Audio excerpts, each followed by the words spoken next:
Multiple studies show alcohol abuse is surging among women. According to one study, during the pandemic, women increased their heavy drinking days by 41% compared to before the pandemic. And research shows psychological stress related to the pandemic has led to higher rates of alcohol consumption in women, but not in men.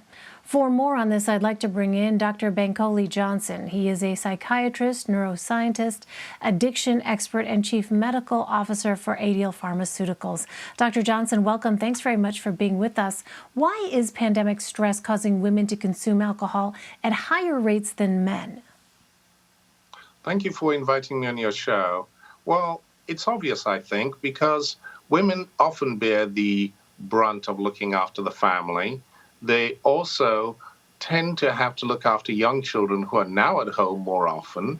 And there's also the increased social isolation.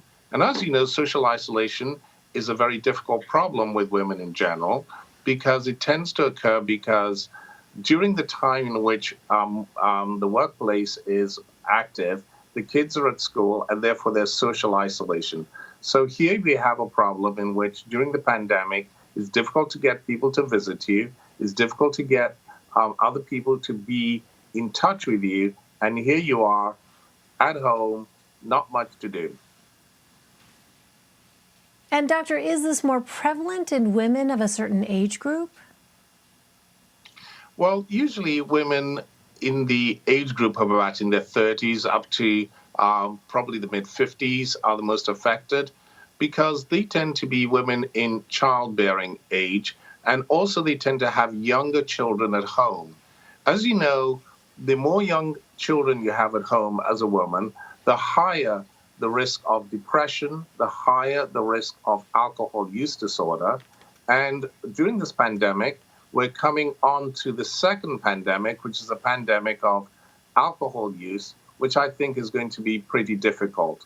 At the current time, the estimates are that almost 150,000 more people are going to die from the effects of alcohol use disorder this year than they did the last year. That's a terrible statistic.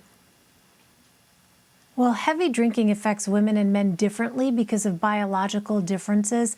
Doctor, what are some of the consequences of alcohol abuse for women?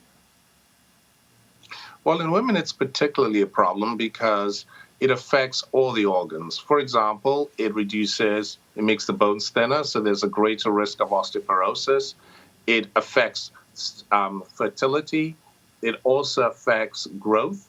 It affects the immune system in women, perhaps a little bit more than men.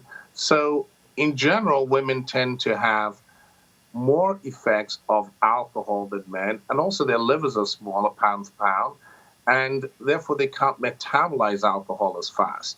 So the problem is that women tend to have greater health effects due to alcohol use disorder on the heart, the kidneys, the liver, and also on the sexual organs than men tend to. Well, what are some ways women can combat alcohol abuse while managing stress? Well, you nailed it there. Stress is really the important thing. So there's no one size that fits all. Therefore, it's important for women who feel under stress to be able to reach out to their family practitioner or to a helper to be able to reduce that stress. The other method would be to try and work out how to contact a center that works to reduce alcohol drinking and, in fact, helps women to get back onto their feet. Now, because of COVID, some of these services have been fairly obtunded, but they're beginning to pick up now. So this is the right time, if you need help, to start to seek help, whether you're a woman and also if you're a man, of course. Meanwhile, some drugstores like CVS and Rite Aid are beginning to offer mental health services. Doctor, do you think increased accessibility will help deal with psychological issues that have worsened during the pandemic, including those that have led to an increase in alcohol consumption? Absolutely.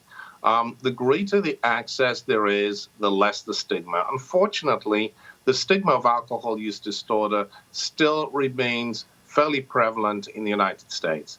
Therefore, if we have greater access, we have greater dialogue, greater access to doctors who are able to provide either medicines and psychological help to be able to aid women and men to be able to get off alcohol, all the better. All right, Dr. Bankole Johnson, thank you very much. Thank you, and thank you for having me on your show.